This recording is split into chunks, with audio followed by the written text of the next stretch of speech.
याचे जनक कोण आहे? वनस्पतीशास्त्र याचे जनक.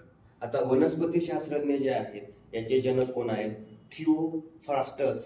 कोण आहेत? थिओफ्रास्टस.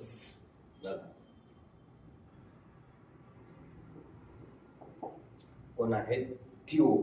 थिओफ्रस्ट.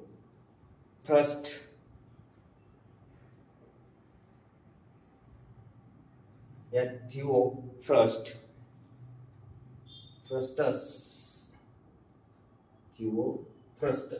वनस्पती शास्त्राचे जनक कोण आहे? थिओफ्रस्टस हे सायंटिस्ट आहे. आता यांनी बघा पुस्तक लिहिलं होतं एक. यांनी जे आहे तर ते काय लिहिलं? पुस्तक लिहिलं.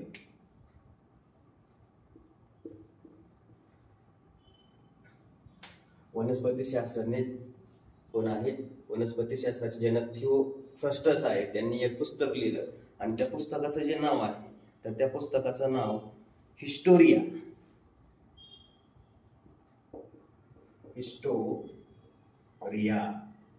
पुस्तकाचं नाव काय आहे? हिस्टोरिया.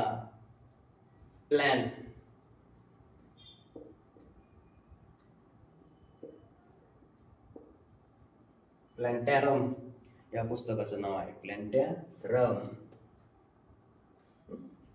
हे झालं पुस्तक. आता या पुस्तकामध्ये काय केलं होतं बघा त्यांनी? हे जे वनस्पती शास्त्रज्ञ आहेत यांनी या पुस्तकामध्ये जवळजवळ वनस्पतींच्या 500 जातींचं स्पष्टीकरण दिलेलं आहे. या पुस्तकामध्ये किती? 500 वनस्पतींच्या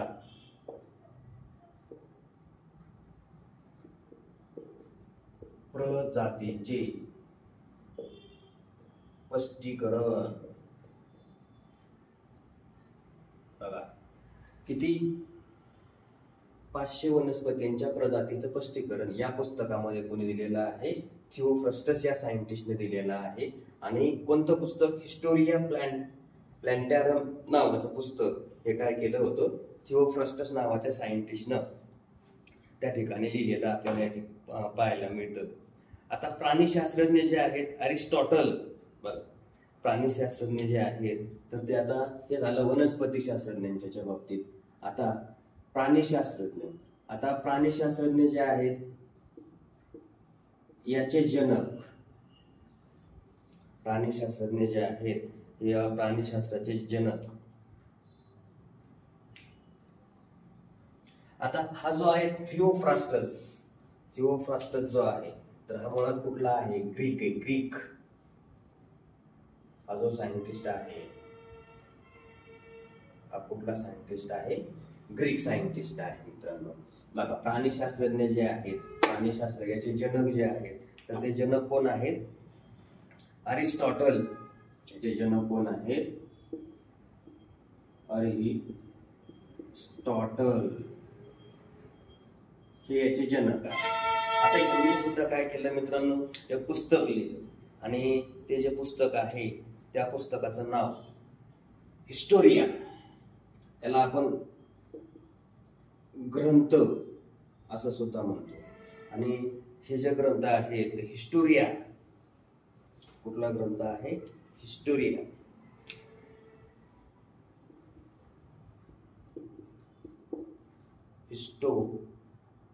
हिस्टोरिया कुठला ग्रंथ? Historia any.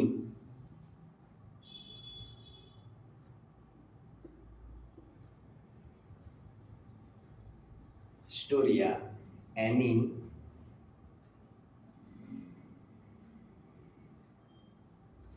मॅलियस. ॲनिमॅलियम. बघा ग्रंथ कुठला लिहिला? अरिस्टॉटलनं हिस्टोरिया ॲनिमॅलियम नावाचा ग्रंथ लिहिला. आणि याच्यातच प्राण्यांच्या बघा किती? या ग्रंथामध्ये प्राण्यांच्या जवळजवळ यांनी जाती प्राण्यांच्या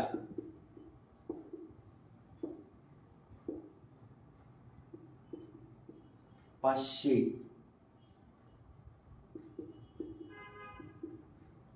प्रजाती ची माहिती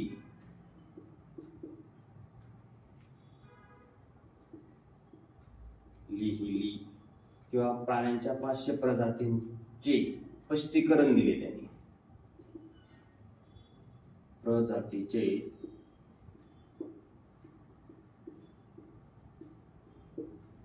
स्पष्टीकरण दिलेलं आहे. ओके, म्हणजे जीवशास्त्राचे जनक अरिस्टॉटल आहेत. या जीवशास्त्राच्या काय आहेत? शाखा. इथं मी यांना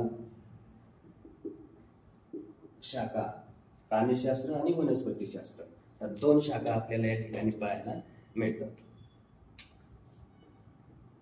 ही एक शाखा प्राणीशास्त्र आणि दुसरी शाखा वनस्पतीशास्त्र, अशा 2 शाखा आपल्याला या ठिकाणी जीवशास्त्राच्या पाहायला मिळतात.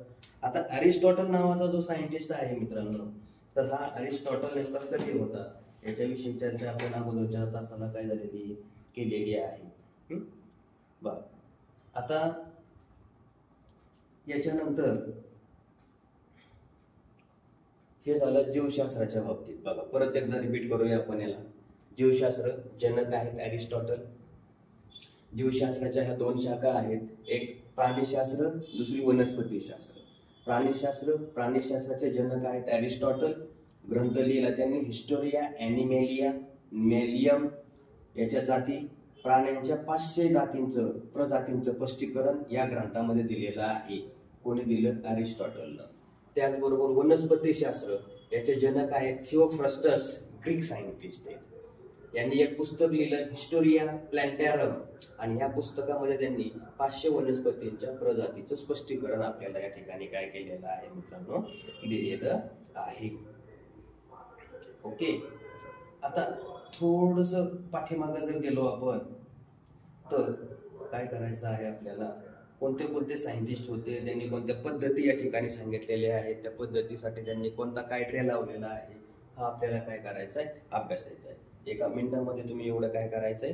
पूर्ण करून घ्यायचं आहे.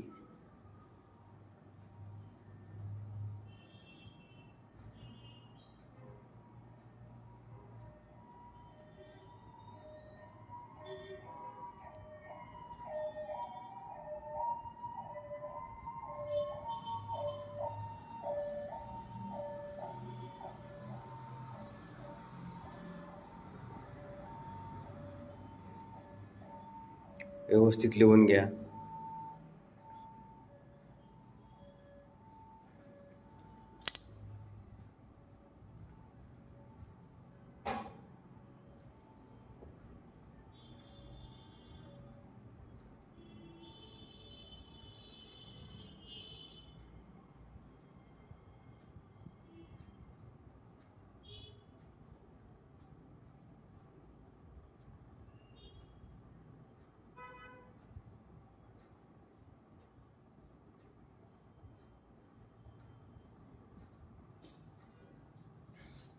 ओके, आता याच्यानंतर आपण पुढचा टॉपिक घेऊया.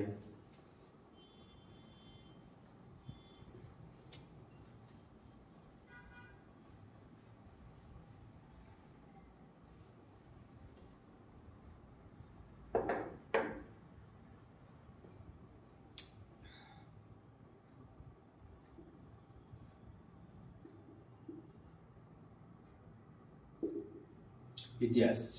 इतिहास म्हणजे नेमका कोणाचा इतिहास बघायचा आपल्याला?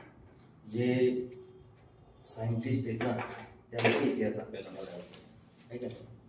बघा,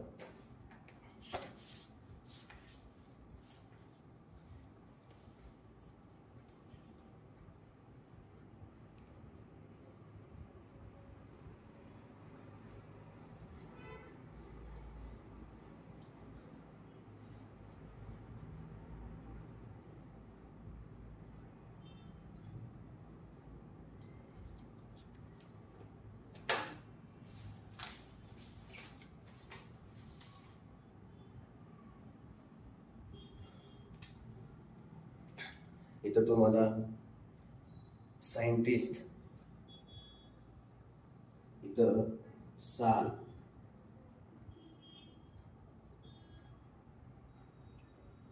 त्याच्या पुढं शास्त्रज्ञ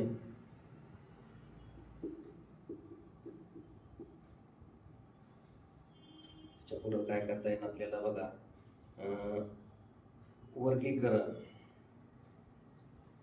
इकडं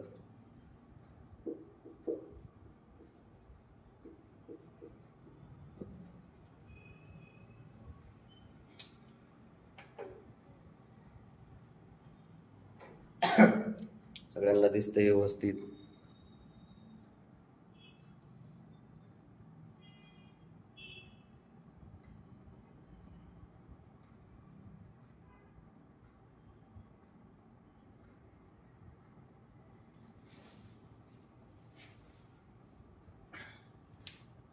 बघा 1 नंबर. आता इथं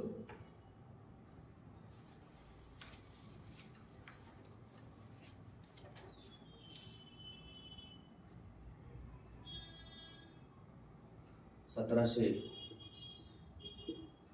1735 मध्ये जो सायंटिस्ट आला तो होता कार्ल लिनियस.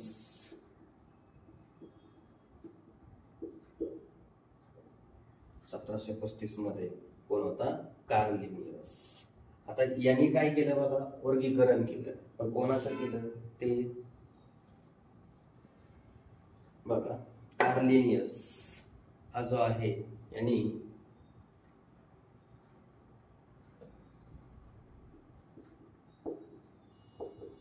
सजीवांना, कार्ल लिनियस नावाच्या सायंटिस्टनं सजीवांना काय केलं, 2 सृष्टीत विभागलं. म्हणजे इथं काय करूया आपण, वर्गीकरण.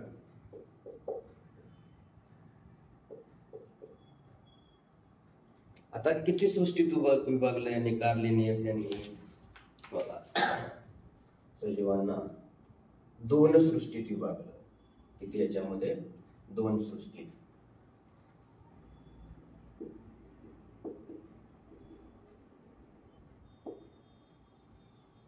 इथं शास्त्रज्ञ, इथं सृष्टी आणि इकडं वर्गीकरण. बा दिसतंय का सगळ्यांना व्यवस्थित?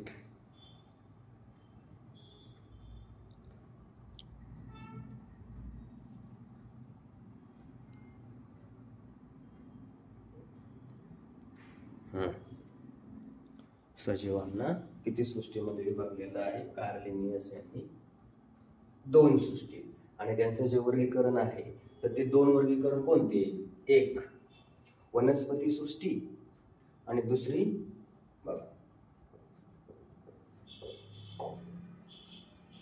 वनस्पती आणि दुसरी प्राणी. या 2 सृष्टींमध्ये काय केलेलं आहे? विभागलेलं आपल्याला या ठिकाणी पाहायला मिळतं. आता याच्यानंतर कोण बघा, म्हणजे अगोदर 1735 मध्ये कार्ल लिनियस नावाचा सायंटिस्ट आला आणि याने सजीवांना काय केलं, 2 सृष्टीमध्ये विभागलेलं आहे. एक वनस्पती सृष्टी आणि दुसरी प्राणी सृष्टी. आता याच्यानंतर 1883 मध्ये पुढचा जो आहे तो कधी आला? 1883 मध्ये एचर कुठला सायंटिस्ट होता? एचर नावाचा सायंटिस्ट जो आहे तो एचर नावाचा काय होता? सायंटिस्ट. आणि एचर नावाच्या सायंटिस्टने कशाचं वर्गीकरण केलं? वनस्पतीचं वर्गीकरण केलेलं आपल्याला या ठिकाणी पाहायला मिळतं. एचर नावाच्या सायंटिस्टने 1883 मध्ये वनस्पतींचं काय केलं? वर्गीकरण केलं. वनस्पतींचं काय केलं? वर्गीकरण केलं. आता हे वनस्पतींचं वर्गीकरण कशामध्ये केलं? किती भागामध्ये केलं? त्यांनी एचरनं 2 सृष्टीत केलं. किती? 2 सृष्टीत. आता त्या 2 सृष्टी म्हणजे नेमकं कुठल्या आहेत? एक पहिली सृष्टी जी आहे ती आहे अबीजपत्री.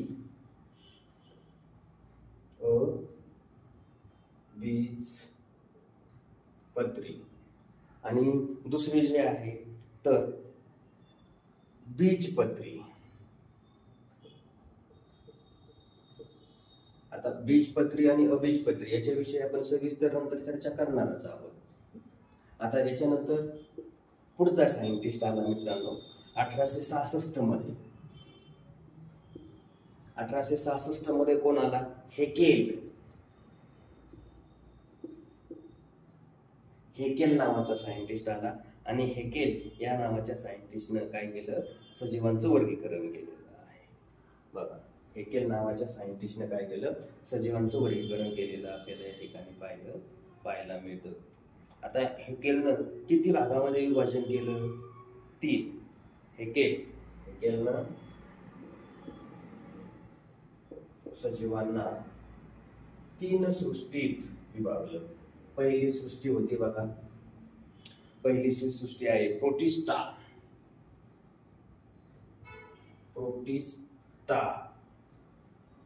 दुसरी सृष्टी आहे प्रोटिस्टा नंतर वनस्पती.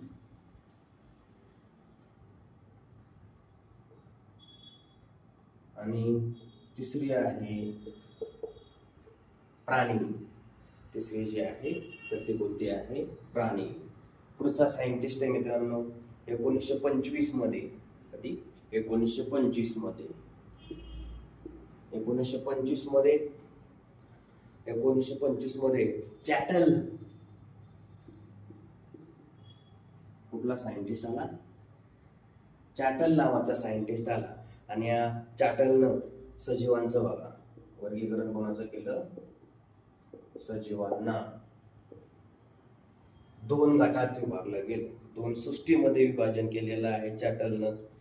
आता पहिला जो आहे तो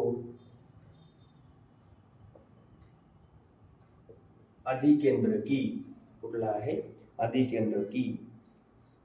त्याच्यानंतर दुसरा आहे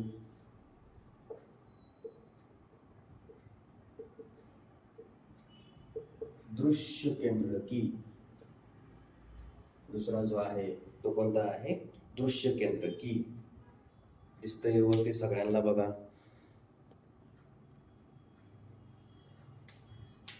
याच्यानंतर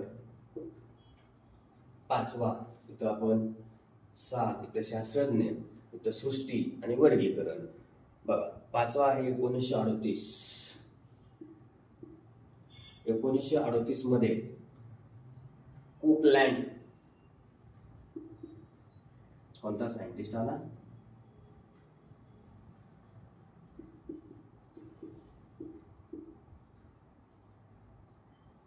कोपलँड नावाचा सायंटिस्ट आला. यानं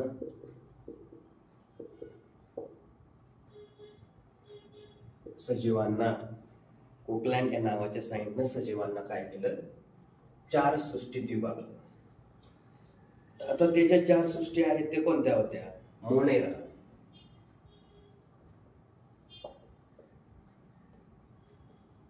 मोनेरा. दुसरी आहे प्रोटिस्टा.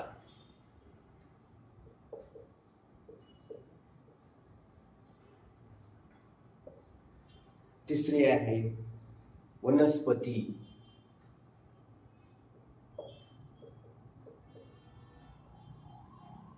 आणि चौथी आहे प्राणी.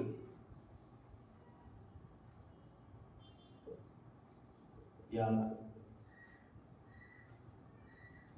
4 सृष्टीमध्ये काय केलेलं आहे? कोपलँड या नावाच्या सायंटिस्टनं यांना 4 सृष्टीमध्ये विभागलेलं आपल्याला या ठिकाणी काय दिसतं? पाहायला मिळतं. बघा व्यवस्थित लिहून घ्या.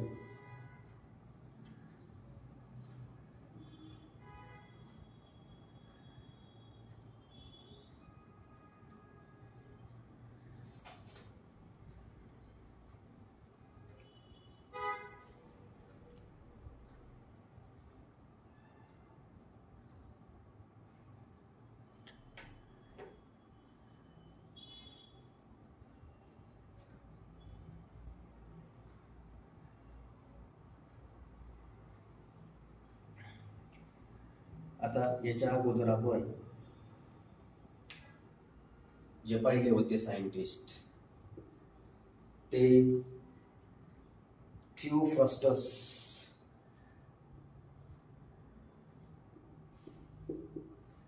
थियो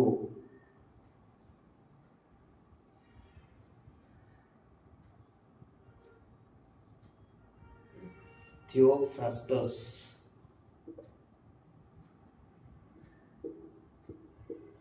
थिओफ्रास्टस नावाचा एक सायंटिस्ट होता बघा, त्याची माहिती आपण बघितली. त्यानं वनस्पतींचं काय केलं, यानं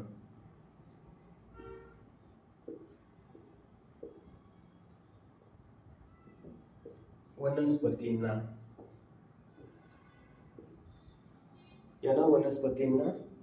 तीन गटात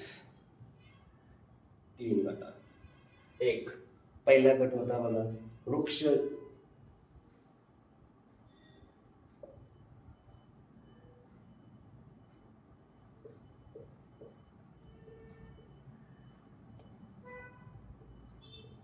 झुडपे आणि तिसरं शाख.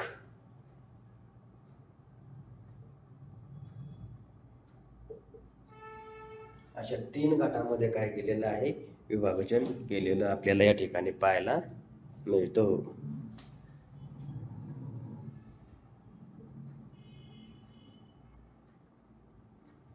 तीन गटात आपल्याला विभाजन केलेलं पाहायला मिळतं. हा सहावा झाला. याच्यानंतर सातवा आहे अरिस्टॉटल.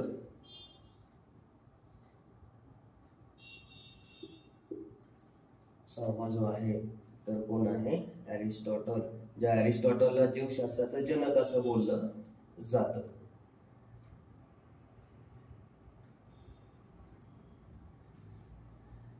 बघा सहावा जो आहे तो कोण आहे, अरिस्टॉटल.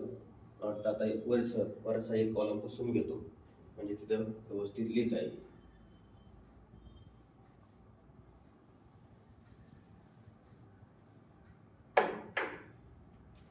सातवा पॉइंट इथं घेतो मी, अरिस्टॉटल.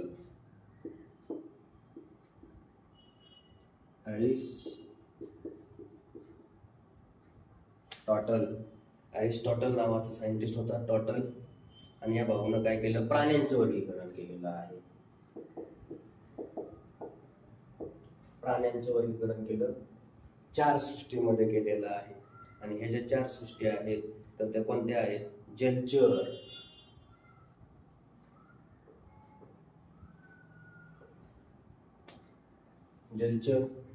याच्यानंतर उभयचर,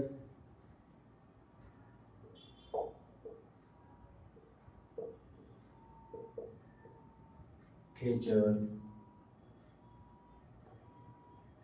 आणि चौथा आहे भूचर. असं आणि चार भागांमध्ये काय केलेलं आहे, विभाजन केलेलं आपल्याला या ठिकाणी पाहायला मिळतं. बघा याच्या अगोदर आपण जो पाहिला होता कोण होता, 1735 मध्ये कार्ल लिनियस नावाचा सायंटिस्ट बघितला. कार्ल लिनियस नावाच्या सायंटिस्टने काय केलं, सजीवांचं दोन सृष्टीमध्ये विभाजन केलेलं पाहायला मिळतं. आणि त्या दोन सृष्टी म्हणजे वनस्पती आणि प्राणी. याच्यानंतर पुढचा 1883 मध्ये एचर नावाचा सायंटिस्ट आला. त्याने वनस्पतीचं दोन भागामध्ये, दोन सृष्टींमध्ये काय केलं, विभाजन केलं. सृष्टी किंवा गट म्हणलं तरी त्याला चालेल. वनस्पतींना दोन भागामध्ये काय केलं, विभागलं. एक अबीजपत्री आणि दुसरं बीजपत्री. तिसरा 1886 मध्ये हेकेल नावाचा सायंटिस्ट आला. या हेकेलने सजीवांना तीन गटांमध्ये विभागलं. त्या तीन गटांना आपण सृष्टी म्हणतो. त्यांचं वर्गीकरण केलं, प्रोटिस्टा, वनस्पती, प्राणी. नंतर चौथा होता 1985 मध्ये चॅटल. आता या चॅटलनं कणाचं वर्गीकरण केलं, सजीवांचं वर्गीकरण केलं. तेही दोन गटामध्ये, एक अधिकेंद्रकी आणि दुसरा आहे दृश्य केंद्रकी.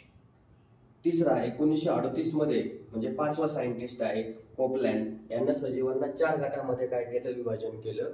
ते मोनेरा, प्रोटिस्टा, वनस्पती, प्राणी. आणि सहावा सायंटिस्ट होता बघा थिओफ्रास्टस. थिओफ्रास्टसनं वनस्पतींना तीन गटामध्ये विभागलं. तीन गटामध्ये त्यांनी त्याचं वर्गीकरण केलं. ते तीन गट वृक्ष, झुडपे आणि शाख. याच्यानंतर 7वा सायंटिस्ट होता बघा अरिस्टॉटल. अरिस्टॉटलनं प्राण्यांचं वर्गीकरण केलं. ते 4 गटामध्ये प्राण्यांचं वर्गीकरण केलं आणि 4 गटांचं वर्गीकरण करताना त्यानं जलचर, उभयचर, खेचर आणि भूचर अशा ह्या 4 गटांमध्ये काय केलेलं आहे, 4 गटांमध्ये वर्गीकरण केलेलं आपल्याला या ठिकाणी पाहायला मिळतं. असे जे आहेत हे शास्त्रज्ञ आपल्याला या ठिकाणी काय होतात पाहायला मिळतात. ओके, येऊन घ्यायचं सगळ्यांनी व्यवस्थित.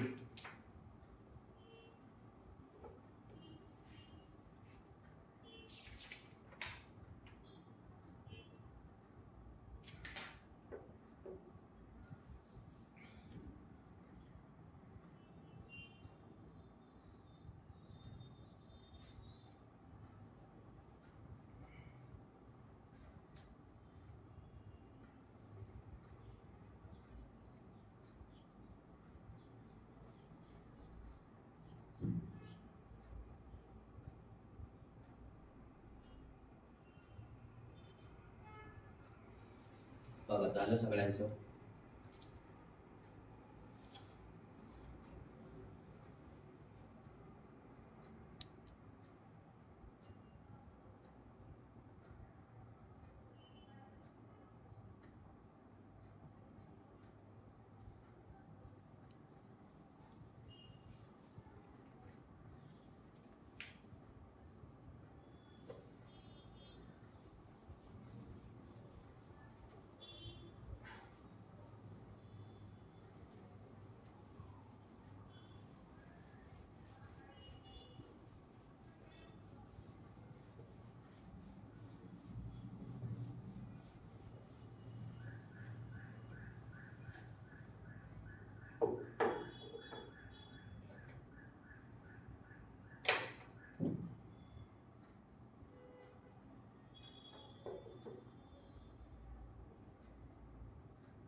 ओके, आता स्टार करून 2 पॉइंट काय करायचे लिहायचे. वनस्पती वर्गीकरणाची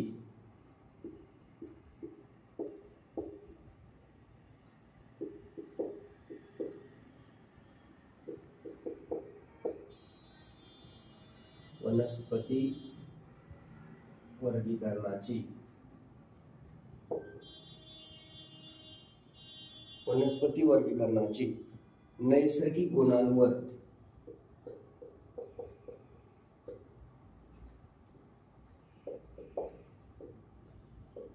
नैसर्गिक गुणांवर आधारित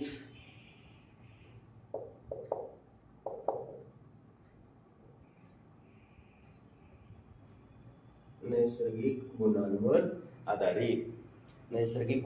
आधारित सर्वात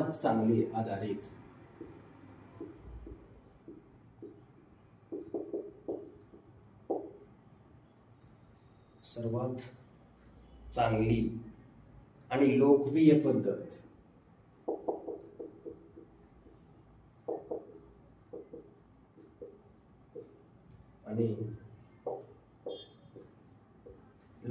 पद्धत जी आहे तर ती लोकप्रिय पद्धत बेंथम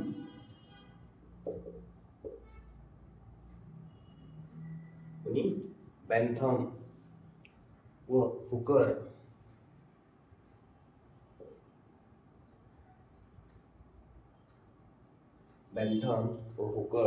यांनी शोधली.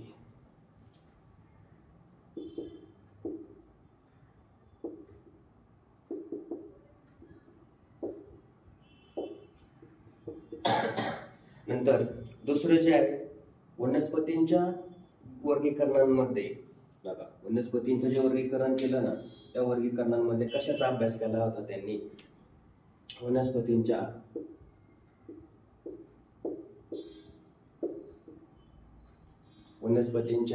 वर्गीकरणामध्ये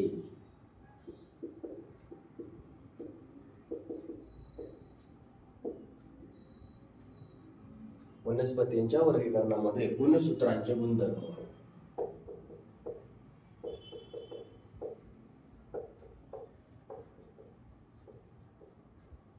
गुणसूत्रांचे जे गुणधर्म आहेत तर ते गुणधर्म काय होते? पहिला, गुणसूत्रांची संख्या.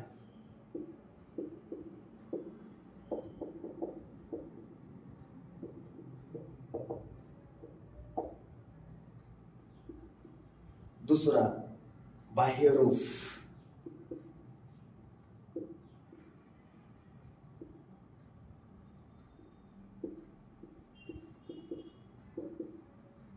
तिसरा, आकार. आणि त्याच्यानंतर विचलन. चौथा जो आहे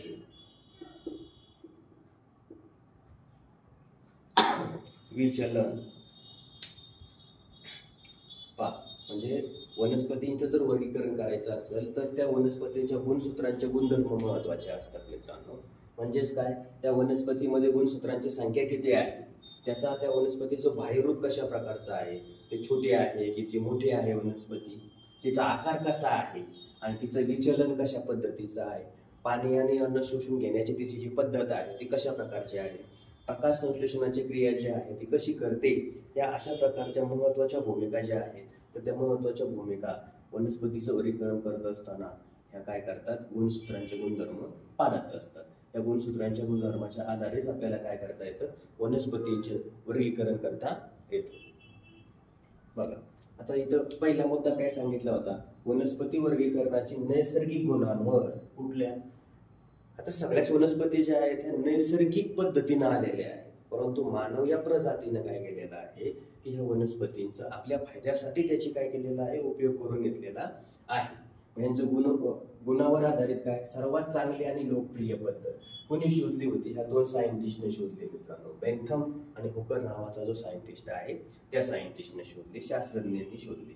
वनस्पतीच्या वर्गीकरणामध्ये गुणसूत्रांचे गुणधर्म काय आहेत, कोणती भूमिका पार पाडतात, गुणसूत्रांची संख्या कशा प्रकारची आहे, त्यांचं बाह्यरूप काय आहे, आकार कशा प्रकारचा आहे आणि त्या वनस्पतीचं विचलन जे आहे तर हे विचलन कशा पद्धतीचं आहे हे आपल्याला या ठिकाणी काय दिसतं, पाहायला मिळतं.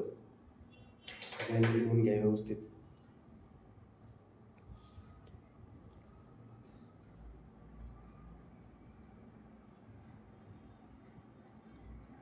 हे असे व्हिडिओ मित्रांनो तुम्हाला मी यूट्यूब चॅनलला टाकणार आहे.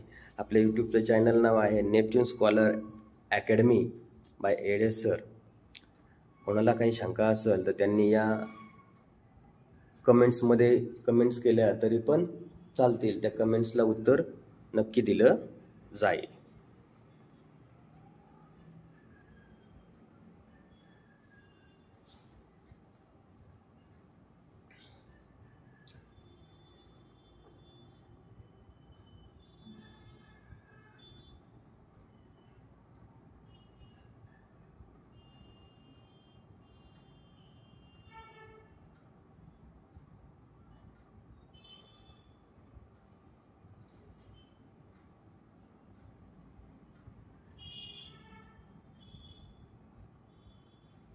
झालं? ओके.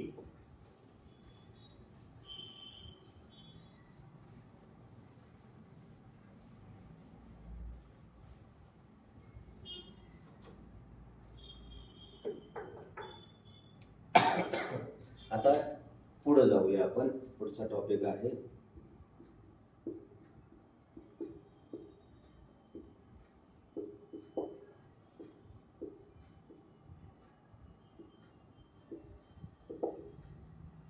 सजीवांचे वर्गीकरण.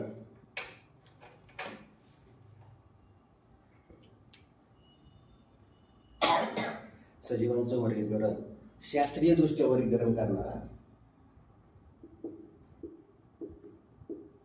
शास्त्रीय दृष्ट्या सजीवांचं शास्त्रीय दृष्ट्या सजीवांचे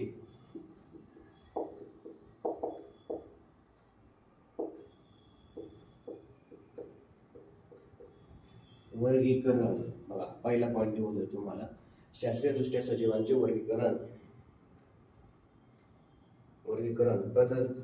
प्रदर्शित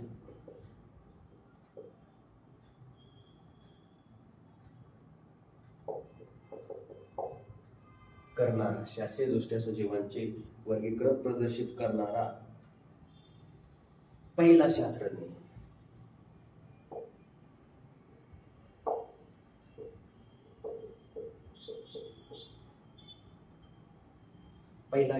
जो आहे तो पहिला शास्त्रज्ञ कोण होता? जॉन रे. कोण आहे? जॉन रे.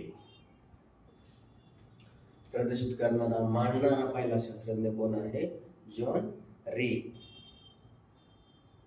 नंतर आधुनिक संकल्पना जी आहे, बघा आधुनिक संकल्पना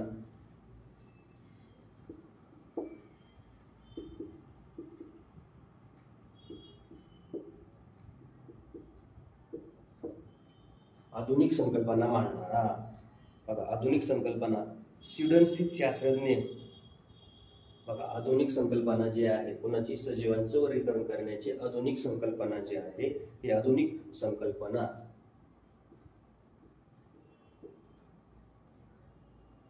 स्वीडन, कोण आहेत? स्वीडन स्थित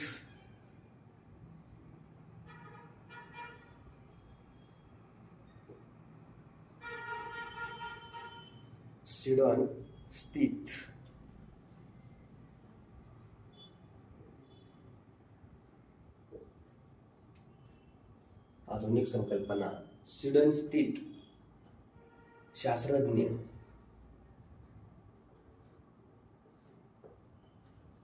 जो आहे तो कार्ल लिनियस.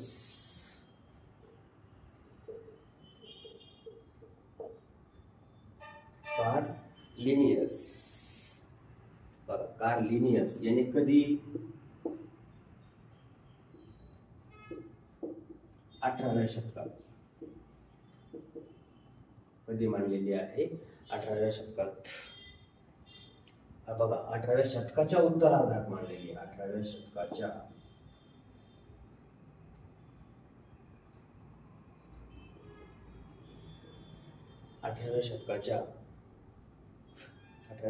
उत्तरार्धात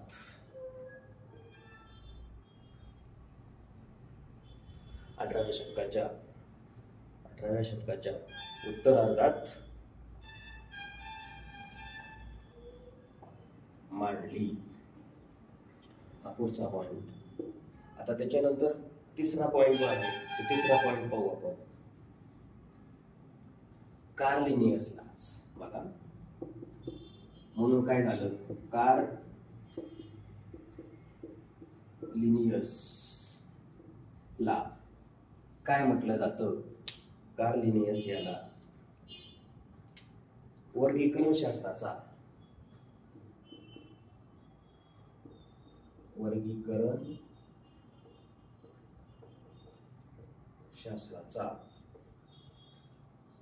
जनक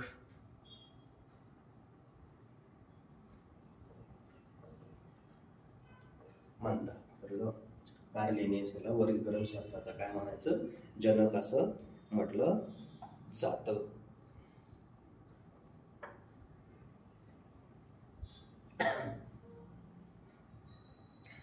बघा आता लक्ष द्या इकडं.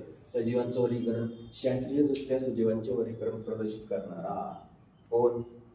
पहिला सायंटिस्ट, पहिला शास्त्रज्ञ जॉन रे.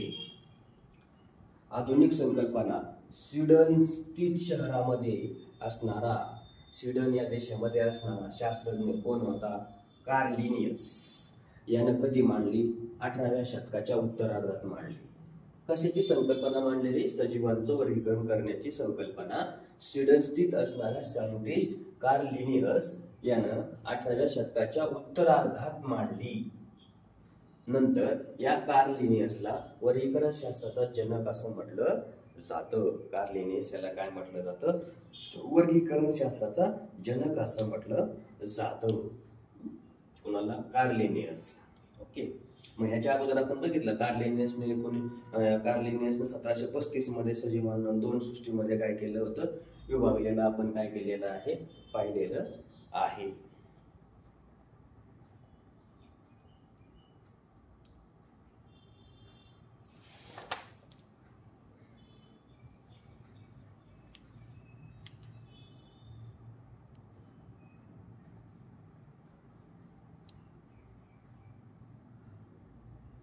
सगळ्यांनी व्यवस्थित लिहून घ्यायचं. एवढा टॉपिक आज आपण या ठिकाणी संपवत आहोत. कोणाला काही शंका असेल तर त्यांनी कमेंट्स बॉक्समध्ये काय करायचे? कमेंट्स करायचे आहे. त्या शंकेचं निरसन केलं जाईल. लेक्चर आवडलं असेल मित्रांनो तुम्हाला तर आमच्या यूट्यूब चॅनलला सबस्क्राईब करा, लाईक करा, शेअर करा, तुमच्या मित्रापर्यंत पोहोचा. हे लेक्चर जे आहे हे NMMS परीक्षा आणि त्याचबरोबर जे स्पर्धा परीक्षा देणारे विद्यार्थी आहेत यांच्यासाठी सुद्धा उपयुक्त आहे. सरळ सेवा परीक्षा असेल, MPSCची परीक्षा असेल, यांच्यासाठी सुद्धा हे लेक्चर काय आहेत? उपयोगी आहेत. आपल्याला जर लेक्चर आवडलं असेल तर आपल्या मित्रांना पण काय करा? शेअर करा. ओके, ठीक आहे. धन्यवाद. थांबूया, परत भेटूया पुढच्या वेळी याच्या पुढचा टॉपिक.